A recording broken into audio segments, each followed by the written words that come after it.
la conquista de los pueblos americanos durante el siglo XIV a manos de los españoles y portugueses, el llamado Nuevo Mundo dio muchos productos hasta entonces desconocidos entre los países de Europa y Asia. La producción y consumo del maíz y el cacao eran una tradición extendida en gran parte del territorio americano. Llegó con sorpresa hasta las cortes europeas, haciendo de estos productos verdaderos manjares para los cortesanos del antiguo continente. Diferentes especias y nuevos sabores como el jitomate, el aguacate, el mango, el mamey, la papa y otros cultivos de origen americano fortalecieron la idea de que en América todo era exótico y fuera del mundo hasta entonces conocido. Sin embargo, había otro tipo de intereses que también harían atractivo al continente americano. Posterior al descubrimiento de tierras nuevas por conquistar, se dio el descubrimiento de las minas de oro, plata, bronce y cobre, que abundaban en algunas regiones del continente recién dominado. La minería jugó un papel fundamental para las nuevas relaciones de comercio entre España y Europa, ya que algunos puertos de la península ibérica, desde el siglo XVI y hasta el XVIII, funcionaron como paso obligado de la mercadería que provenía de otros pueblos europeos para ser embarcada hacia América, así como centro de llegada de los metales y productos que venían de las colonias españolas para ser distribuidas en el antiguo continente.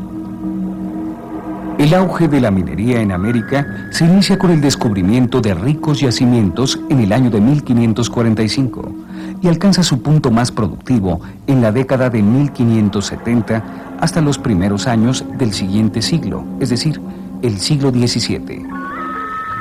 Las generosas minas de la Nueva España y Perú se encargaron de abastecer de metales preciosos al tesoro de la corona española, que veía rápidamente incrementadas sus arcas, hasta entonces alimentadas por el oro de los dominios españoles en las tierras alemanas de los Habsburgo y el norte de África.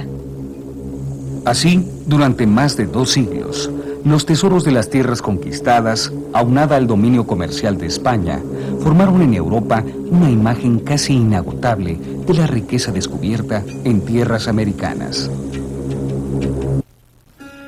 A partir del año de 1550, se comenzó a fabricar una moneda española cuyo material era la plata.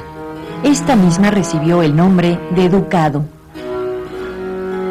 Posteriormente, a la plata de los ducados se agregó cierta cantidad de cobre, con lo que ahora la moneda adquiría un nuevo nombre, vellones. Estos últimos tenían menos valor que los ducados por su contenido de plata combinada.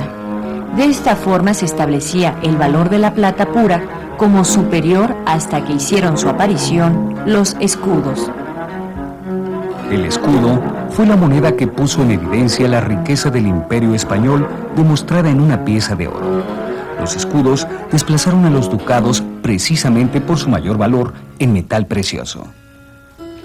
Las monedas españolas circularon por toda Europa y por primera vez se estableció un intercambio comercial a nivel mundial, ya que el precio de los escudos y vellones tenían el mismo valor para los franceses, para los italianos, para los alemanes y no solo en Europa, sino en América también. Pero la riqueza de los metales y monedas de esta nación solo ocultaban lo que había de fondo en el interior del reino europeo, una grave crisis económica por falta de manufacturas, que no le permitía el aprovechamiento de los metales americanos para producir artículos de intercambio comercial con otras naciones europeas. Bajo estas condiciones de falta de fabricación de manufacturas y productos de intercambio por parte de España, el metal proveniente de sus colonias sirvió para abaratar los productos que compraba por no producirlos, encareciendo aquellos que no adquiría.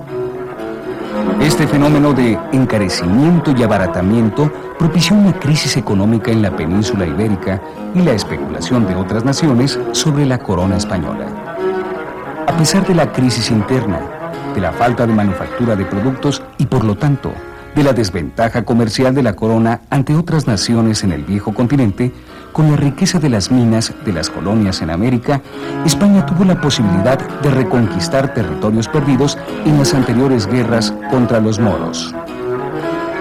Pero esto no fue suficiente para lograr que España despuntara como potencia económica en Europa.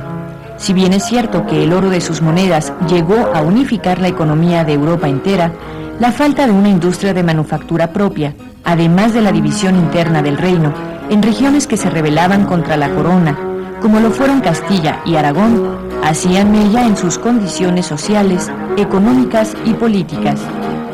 Cuando Felipe II sube al poder, España se encuentra debilitada económicamente por esta falta de competencia mercantil, hecho que la hizo depender de los principales centros comerciales del siglo XVI, Amberes en Bélgica, Flandes en Holanda.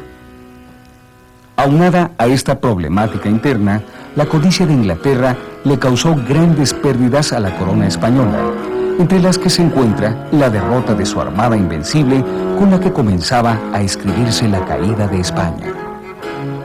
Junto a las derrotas militares, España veía amenazada la fuerza económica de la especulación que muy pronto habría de imponer sus condiciones al gobierno del nuevo monarca, Carlos II.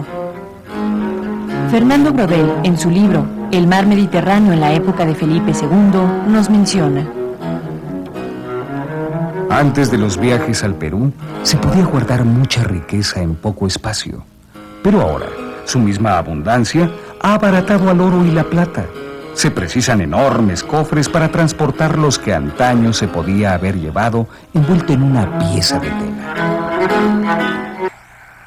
Uno de los fenómenos provocados por la llegada de grandes cantidades de productos y metales desde las Américas a las tierras españolas y de ahí a las europeas fue la especulación. La abundancia de oro y plata entre los europeos provocó el encarecimiento de los productos, tanto americanos como europeos, ya que al parecer desde antes de los viajes de Colón, el fenómeno de la especulación funcionaba entre los mercaderes europeos. Durante las celebraciones de las ferias, estos comerciantes acordaban, antes de comenzar a vender, precios con valores monetarios que convenían a sus intereses y no valores reales de las mercancías. Esta forma de comercio especulativo funcionó muy bien para los banqueros del sur de Italia. Estos banqueros se iban constituyendo en las empresas comerciales encargadas de manejar precios y mercancías de Europa y de América.